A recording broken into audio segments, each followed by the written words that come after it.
6:45 de la mañana, continuamos con más de Primera Página. Es momento de nuestra primera entrevista del día. Conversamos con Eduardo Fernández. Él es el presidente del Centro de Políticas Públicas IFEDEC. Con él es interesante hablar de muchísimos casos de la política nacional, sobre todo por la experiencia que tiene en política y por lo crítico que ha sido con los factores de oposición, pero también con el gobierno. Y justamente sobre estas críticas me voy a detener para hacer la primera pregunta y darle la bienvenida a nuestro programa. Muchas gracias. Ha sido crítico con las prácticas de la oposición en su afán de salir del gobierno. También ha sido crítico con el gobierno. ¿Qué plantea entonces el señor Eduardo Fernández en el caso venezolano? ¿Cuál es nuestra salida? Mira, la crisis venezolana ha sido muy descrita, muy comentada, muy explicada. Yo la he llamado la pentacrisis. Es una crisis que tiene 5 lados. Una crisis política institucional, una crisis económica descomunal, una crisis social, hambre, miseria, desesperación, una crisis de servicios públicos, la seguridad, el agua, tantas cosas que no están funcionando, la electricidad, y una crisis ética, una crisis de corrupción gigantesca. Este gobierno es absolutamente impresentable. Cuando he hecho observaciones críticas a la oposición, es que nosotros, los opositores a este gobierno, no hemos sido capaces de construir una alternativa creíble, una alternativa que la gente diga, bueno, aquí está un planteamiento de unidad nacional, una convocatoria a la unidad de todos los venezolanos para resolver esta crisis que le está produciendo tanto sufrimiento al pueblo venezolano. En nombre del sufrimiento del pueblo venezolano, yo exijo al gobierno y exijo a la oposición, a nosotros los opositores, a que logremos un desenlace a esta situación. Propongo que la vía para solucionar esta crisis es la vía electoral, es la vía a la que he apostado siempre. He dicho, con condiciones o sin condiciones, la oposición siempre tiene que ir a luchar en el terreno donde la oposición es más fuerte. El gobierno es más fuerte con los tanques y los fusiles y los cañones. La oposición es más fuerte, según dicen todas las encuestas, con la opinión pública, bien, con los votos.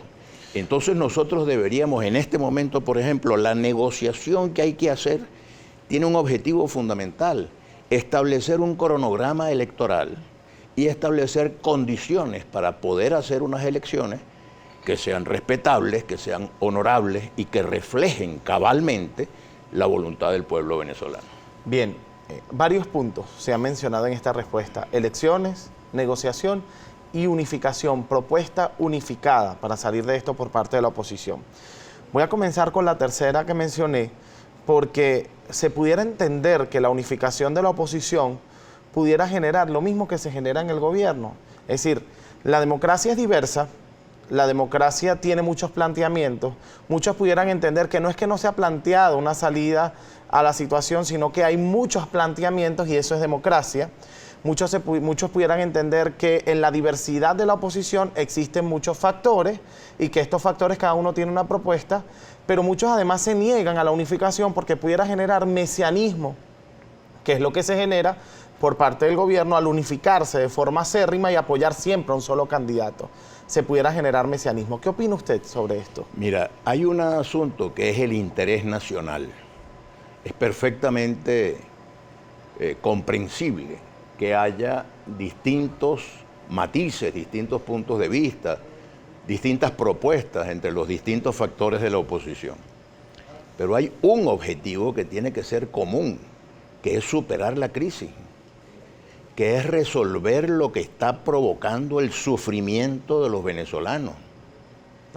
El espectáculo, por ejemplo, de montarse en el metro y ver niños descalzos y ver gente que no se ha podido bañar en varios días, con ropas que no se han podido lavar porque lo que cuesta el jabón, gente que ha tenido que renunciar a lavarse los dientes porque no tienen con qué comprar la pasta, la crema de dientes, que no hay manera de comprar las cosas más elementales para la vida. eso tiene que obligarnos a todos, no a que cada uno tenga su agendita partidista o su agendita personal.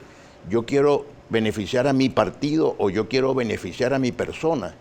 No, lo que está en juego en este momento es el interés de la nación venezolana. No. Acaba de estar aquí en Venezuela un señor que es de Túnez, que forma parte de lo que se llamó el Cuarteto Tunecino, que recibió el Premio Nobel de la Paz. Así es. Porque ayudaron a resolver una crisis parecida a la que tenemos nosotros. Y lo ayudaron porque pusieron el interés del país por encima de los intereses partidistas y de las ambiciones personales. Yo creo que los venezolanos aplaudiríamos una propuesta que se vea que es de unidad nacional, una convocatoria a la unidad de todos los venezolanos para resolver la tragedia. Este no es un problema de quítate tú para ponerte yo, este no es un problema de ahora me toca a mí o le toca a mi partido. No, hay algo muy superior a eso que es el interés de la nación venezolana.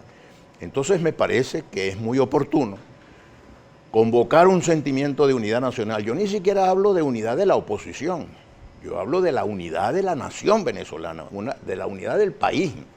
Lo que se necesita es un programa detrás del cual todos los venezolanos podamos unirnos. ¿Y en qué consiste ese programa? Yo propongo 5 puntos. Primero, restablecer la institucionalidad democrática, es decir, que regresemos a una vida plenamente democrática, donde no haya presos políticos, donde no haya torturas, donde no haya asesinatos, donde no haya violaciones de los derechos humanos. Un primer problema político, respeto a las elecciones, respeto a las reglas del juego democrático. Segundo, resolver el problema económico. Venezuela tiene con qué. Las políticas económicas equivocadas del gobierno han conducido a este desastre, agravado por las medidas tomadas por, sobre todo, los Estados Unidos y la llamada comunidad internacional. Tercero, resolver el problema social del hambre, de la desesperación de la población que no tiene recursos con los cuales comprar las cosas más elementales para una vida decente. En cuarto lugar, hacer funcionar los servicios públicos, que los venezolanos tengamos electricidad, que tengamos agua corriente de buena calidad, que tengamos servicios de transporte, que tengamos gasolina, que tengamos seguridad y podamos vivir con un ambiente de tranquilidad. Y finalmente, lo menciono de último, pero es tan importante como cualquiera de los otros, o más importante, la crisis ética, la corrupción. Hay que acabar con la corrupción y que el país sienta que tiene un gobierno decente. Mencionarlo parece muy sencillo. ¿Está el gobierno capacitado para resolver estos 5 puntos? Quiero decir con toda claridad que estoy convencido que este gobierno no está en capacidad, ni siquiera que lo quisiera hacer. No hay síntomas de que lo quiere hacer, pero aun suponiendo que lo quisiera hacer, ya no tiene tiempo. El gobierno del señor Maduro, del presidente Maduro, no tiene tiempo de enderezar las cosas. Otros 2 puntos fueron mencionados en la primera respuesta, elecciones y negociación. Sobre este tema conversamos en la próxima parte con Eduardo Fernández, acá en Primera Página.